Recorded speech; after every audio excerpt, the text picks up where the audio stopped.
This episode of the Recipe for SEO Success podcast is sponsored by Ahrefs, tools to grow your search traffic, research your competitors, and monitor your niche. Head to ahrefs.com to learn more.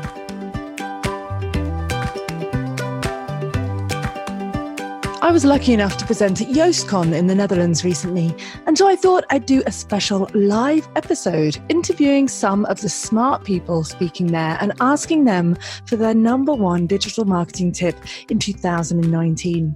Many of these awesome humans will also be appearing in future episodes of the podcast, so stay tuned for those. But if you're ready to hear what 9 of the world's best digital marketers think you should be doing in 2019, then this is the episode for you. Hello, my name's Kate Toon, and I'm the head chef here at the Recipe for SEO Success, an online learning hub for all things search engine optimization. And I love SEO. This is a special edition of the podcast where I took my roving mic to Yoastcon and interviewed people in a toilet and corridors. So if you can hear a little bit of background noise, that's why. I hope you enjoy this episode. Some amazing guests on it. It was such fun to talk to them all. And I'd love your feedback on the show. So after you've listened to this podcast, head to my Facebook group, I Love SEO, and let me know what you think about the episode.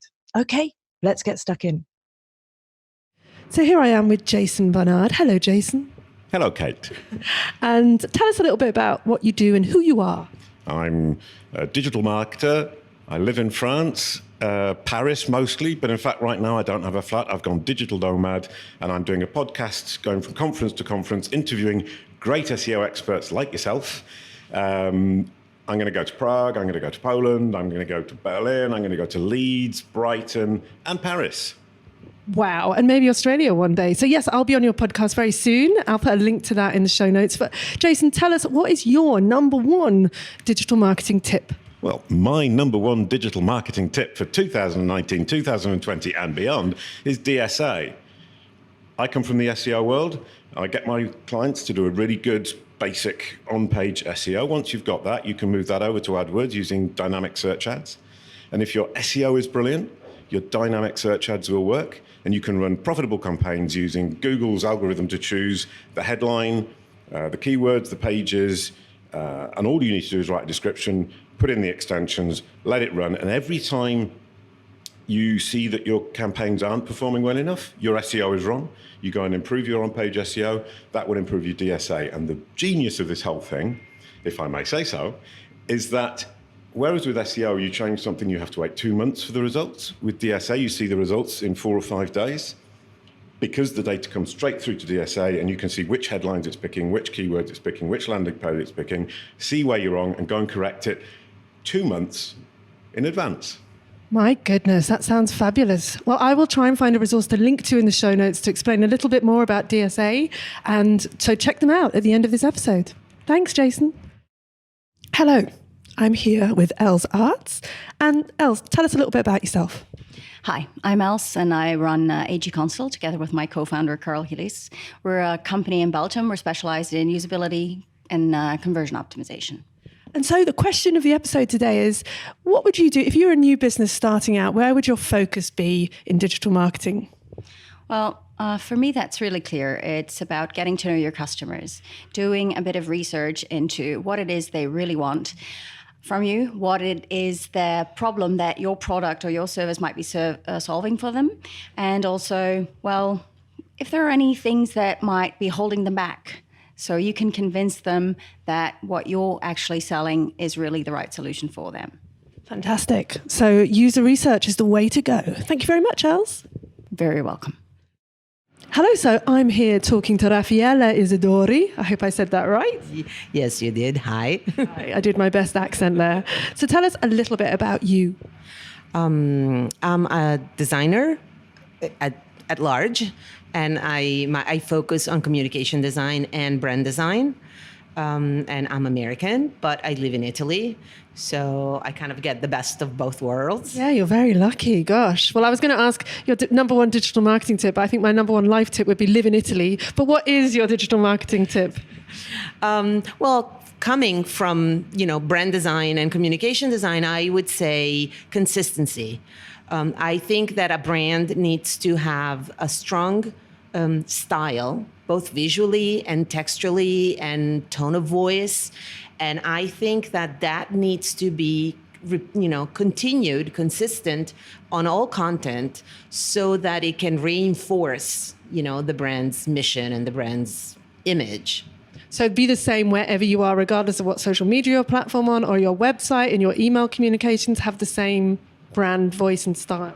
Exactly. It's basically like you are the same person. So you may adapt, obviously, to the occasion and dress for the occasion, but you're still you. So your brand is still your brand. It's just going to adapt to whatever, but not, not be totally different. That makes perfect sense. Thank you so much, Rafaela. Thank you. So I'm here with Elida Solis. Hello, Elida. Hello, how are you? I'm good. This is fun. So tell us a little bit about you and what you do. I am an SEO consultant. I have my own SEO consultancy that is remote-based, actually. So I work with many companies around the world for which I give SEO advice. Usually it's technical, strategical SEO type of advice and support. And these are usually also larger companies. So yes, this is how I actually make money. However, I also tend to speak a lot in the industry, mainly because this is the way that I have to connect with people since I am remote again, and to share what I have found to be valuable for me, and to keep up also, to keep learning. It's always a great opportunity to learn from others. Fantastic. Yeah, you're an inspiration, and well done as well on picking up the Search Person of the Year, which was pretty amazing. You must have been very pleased with that. Oh yes, that was a really nice surprise indeed. Was very, very cool. I didn't expect it. Yeah. That's awesome. So for the people who are listening, what would be your number one digital marketing tip for 2019? For this year, I will say that will be that any site owner at this point should be looking to enable a progressive web app and functionalities in their website. And realistically, this sounds a little bit like too technical indeed, right? Progressive web apps are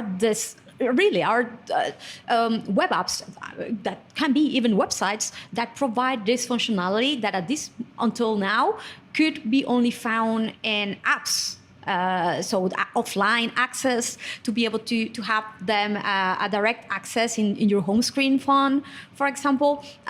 So all these very cool functionalities that until now were only findable in with apps, native apps. And of course, native apps can take so much to develop, additional resources, etc., etc. Now we are able to integrate these functionalities within our own existing websites even. You can, of course, develop your own app that is web-based from scratch with JS frameworks or whatever, but also you can install and configure service workers, a web app manifest. There are certain configurations that can be done in your website to easily enable a progressive web app type of functionality, to make that your users can access to your content offline, to make that your users can actually add an icon of your website in their phone home screen. And actually, like for websites that are small and don't have technical knowledge, the easier way to do it is like if they use WordPress, there are quite a few plugins already providing the progressive web app functionality. Like for example, Super PWA is one, and it's actually one that I use myself for a few of my websites, and it works pretty well. So it's that I will say that can be something very easy to do if you have WordPress, just by installing and configuring a plugin, indeed, and it can already provide you and allow you to be ahead of the curve that I see coming with this trend and technology. Fantastic. What I'll do is I'll include a link to some blogs and information about progressive web apps. In fact, you know what? I wrote a blog post in December. So if you look on in my website, like the Solis blog, you'll find that I did this blog post about what are progressive web apps, how to enable them, how to optimize for them to make sure that they are also SEO friendly. And also I did Crawling Mondays edition, my news video series 2 weeks ago or so, speaking about the same topic and going through progressive web apps, showing what are the opportunities, etc. So there are quite a few resources out there. If you even search for Aleda plus progressive web apps, you will see this information. Fantastic. Well, I'll include links to the Crawling Mondays and that as well. Thank you so much, Alida. Oh, thank you for the opportunities. Really nice talking to you. So I'm here with Jono Alderson, my favourite speaker from Yoastcon, who did an amazing talk, which you really had to be there to see, but you weren't, so you'll never know. Jono, tell us a little about who you are, what you are, why you're here. What am I? If only I knew. So I run special ops at Yoast, which many people will know from our WordPress plugin, etc. That essentially means my job is to do all the weird stuff that doesn't fit into anyone else's job. So bits of R&D and lots of giving weird presentations at weird conferences, which is a huge amount of fun. So really no one knows what you do? No, and I have no idea. I just turn up and have opinions about things and hope that nobody fires me. That sounds pretty awesome. So let's get your opinion on what you think is the number one priority, the biggest thing for you in digital marketing in 2019? Oh, exciting. So I think more and more I'm seeing all of the disciplines converge. So the boundaries between SEO and CRO and reputation brand are all getting thinner and thinner and overlapping more and more. And I think all tactics are converging on just have better stuff. Like for so long, digital has been a description of the toolkit and the tactics, and the world is maturing. So the one thing now is actually improve the thing you have and that you do. So it's so rare for SEOs and CROs and people to talk about maybe our product should be better. Maybe we should address our pricing strategy. Maybe we should fix our customer service. That's the thing you should be focusing on now, because everything else becomes commodified. Everyone has a team of smart people. Everyone's fixing their technology stack. Now what we compete on is quality. So look inwards to the thing you do rather than trying to look for funky tactics. I love that. And that was pretty much what your presentation was about. Stop trying to play the system and do tricks and special things. Just focus on being a better person. It was about having a better product. Yeah, absolutely. And that's hard, but it's meant to be hard. And businesses will struggle and they will look for shortcuts and ways they can spend less money and take less effort, because that's how they're designed to work. But you will have to increasingly compete on quality and on differentiation. It is a lot of hard work, but that's the game. Fantastic. Thank you so much, Jono. Thank you very much.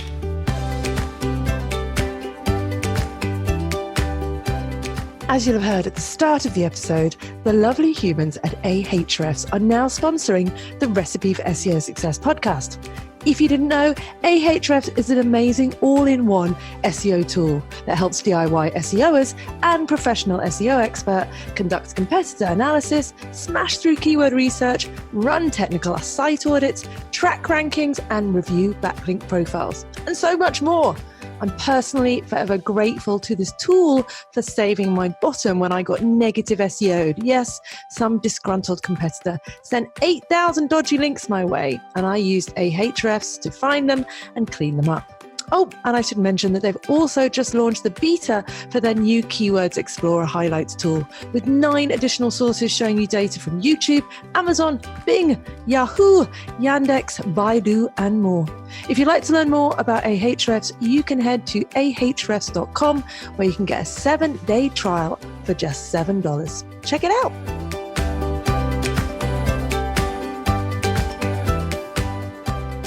So I'm here with Raheen Lulu.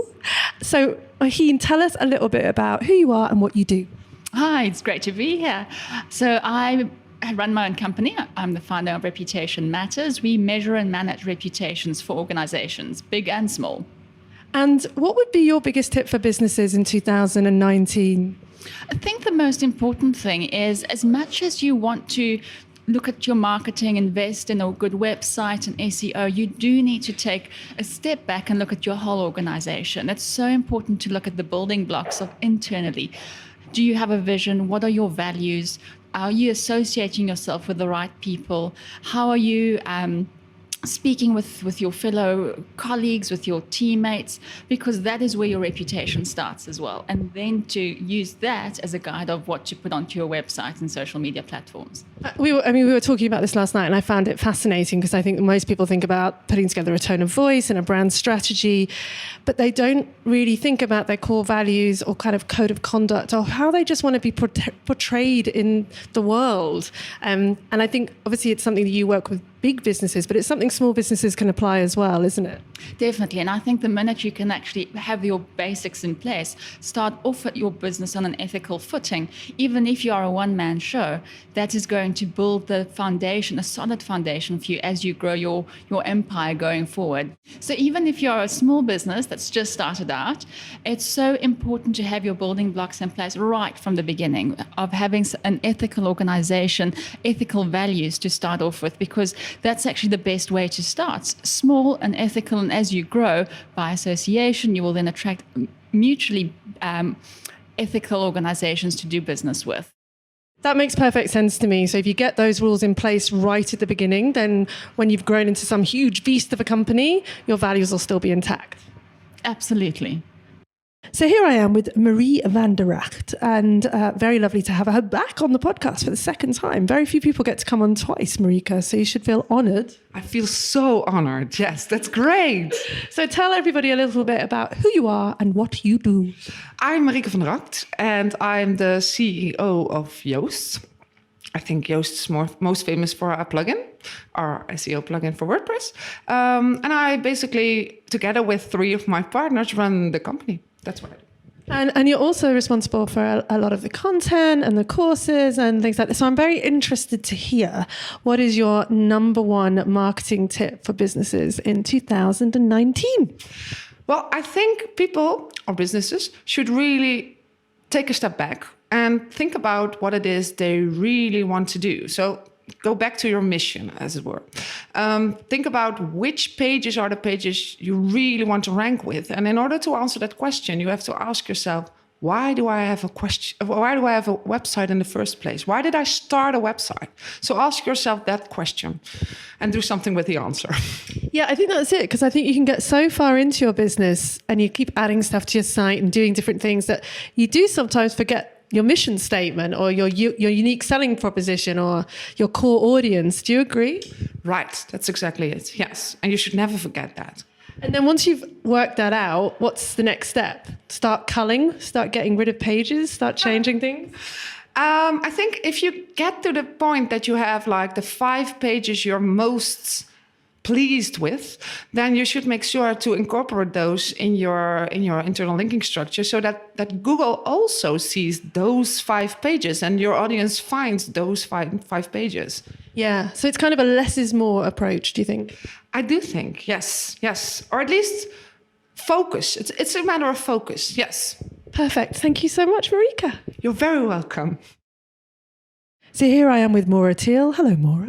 Hello, how are you today? I'm good. Recording lots of these little snippets. So tell us a little bit about who you are and what you do. So I am a software developer at a company called Pagely, where we do managed WordPress hosting. So as a WordPress hosting person, I'm guessing that your digital marketing tip for 2019 might have something to do with websites. Am I right? Yes, you're very correct. So my tip for digital marketers is to focus a little bit more on site performance and making the site more accessible to the humans that want to visit it. Improve the page speed, load time, improve how many assets are loaded, the size of the site, and make sure your ads, if you have ad revenue, perform well and are not taxing on the user. Fantastic. And are there any tools that you would recommend to kind of check out a site and check for those things? Yes, I would recommend first looking at Google PageSpeed, and there are a few other tools like GTmetrix and Pingdom and webpagetest.org that are also, some are free, some are paid, but they're fantastic tools to figure out where you're going to get started. Fantastic. I'll include links to all of those in the show notes for this. My favorite's Pingdom. I do love a bit of Pingdom. Thank you so much, Maura. Thank you very much.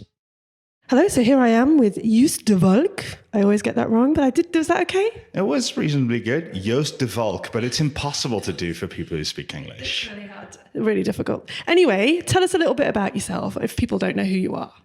So I'm the founder and chief product officer at Yoast. I created Yoast SEO a couple of years ago, and I was lucky enough to be able to build a company upon that with my wife and a lot of other people. And here we are at your conference. So this whole episode has been recorded at Yoastcon, all the experts here, which is fabulous and having a wonderful time. But tell us, what is your number one digital marketing tip for 2019? So 2019 is really going to be the year of schema, in my opinion. There's a lot of posts and stuff about schema going on. I think the number one tip I would give people is to look at their own content and look at, okay, so what type of content are you putting out? And if you look at schema.org, which type of content would you apply to your own content? Which schema would you apply to your types of content?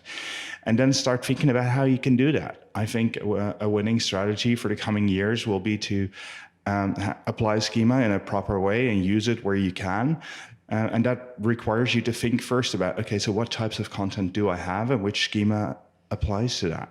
And with WordPress, obviously, there's a couple of different options. We've got like plugins that will do it, but you were talking yesterday about Gutenberg and how that actually makes it a little bit easier. Can you expand on that just a little? Yes. So the new blocks in Gutenberg actually make it very easy for developers to make a content editing experience where you put in content and the schema is added in the back, so you don't really have to think about that. And I think that is one of the very biggest strengths that Gutenberg offers our new editing environment. So yeah, I look forward to that. There's already a ton of plugins doing cool things with that. We'll be doing cool things with that, but I've also, the guys from WP Munich are here. They've created a couple of very nice Gutenberg blocks as well. They were already asking, how can we add schema to that?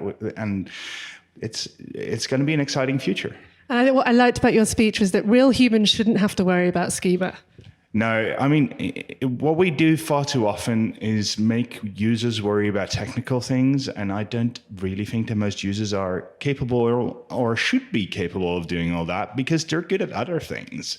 And developers should fix those things for them. So that's our task in a way, to make sure that people can do it.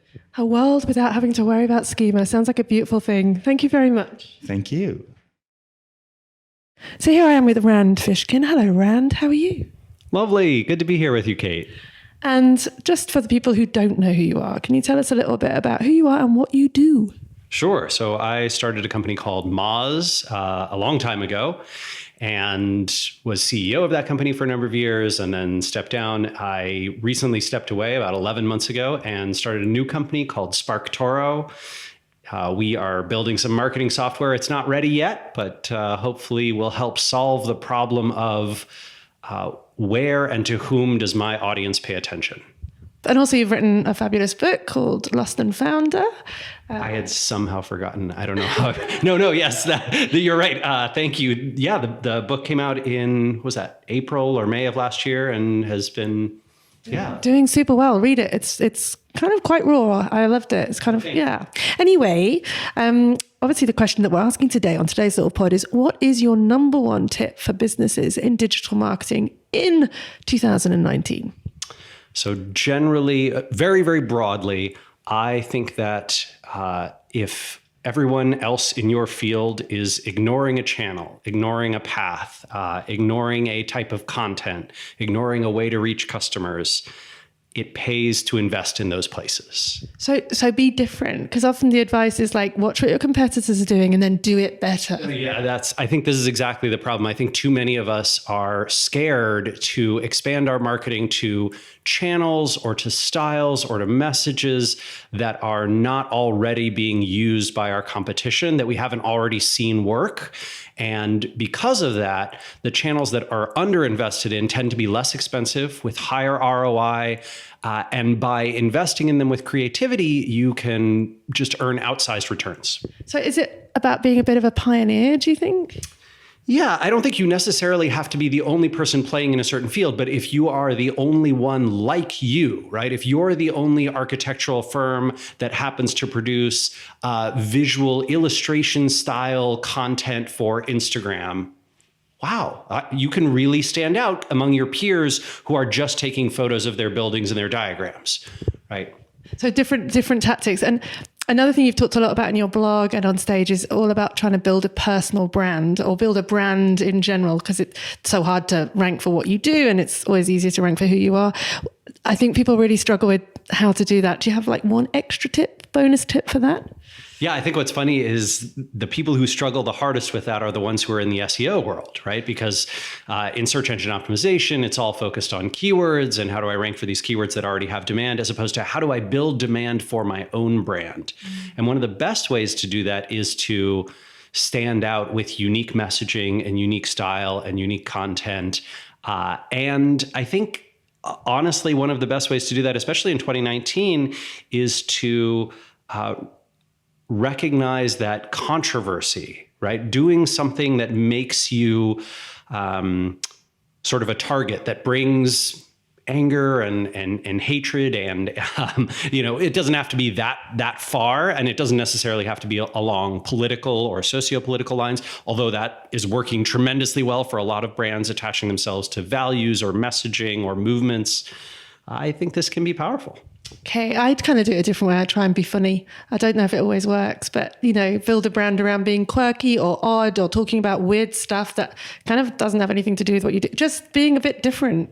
Yeah, I think that certainly you can build a personal brand and a style that people associate with you personally. And that works great if your brand is very connected to a single individual, right? So Kate Toon, copywriting, like, awesome, works great. It's you, the human being. It could be more difficult if it was you inside a 50 or 100 person or a 5,000 person company where you're trying to build a brand. But I think even then, sometimes personal brands can be exciting. Fantastic. Thank you so much, Rand. Yeah, my pleasure. Thanks for having me, Kate. So that's the end of this week's show. If you have questions about any of the issues or topics raised in this episode, head to my I Love SEO group on Facebook. And as you know, at the end of the show, I like to give a shout out to one of my lovely listeners. And this week it's Popcorn Sally.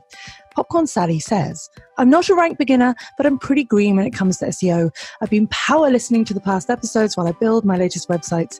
I've already gleaned several tips I hadn't caught on to when reading materials from hardcore SEO sites. I appreciate how the labels techie and newbie are used for some of the episodes. It helps me choose which ones to listen to first and reminds me to manage my expectations on the techie episodes. Kate interviews some great guests, including some good questions us newbies would ask. She has a good sense of humor, but manages to stay focused, so it's easy to make it through 30 or so minutes of otherwise quite dry material. Now, if I could only find a vendor selling high-quality purple piglet jumpers, all the ones I've bought so far are just such cheap junk. I love that review. Thank you very much, Sally. And thanks to you for listening. If you like the show, don't forget to leave a 5-star rating and review on iTunes, Stitcher, or wherever you heard it. It will help others find the show and make me feel very happy. You'll also get a shout out. Don't forget to check out the show notes for this episode at www.therecipeforseosuccess.com. And also, don't forget to check out my other 2 podcasts, the Confessions of a Misfit Entrepreneur podcast and the Hot Copy podcast, a podcast for copywriters all about copywriting. Until next time, happy SEOing.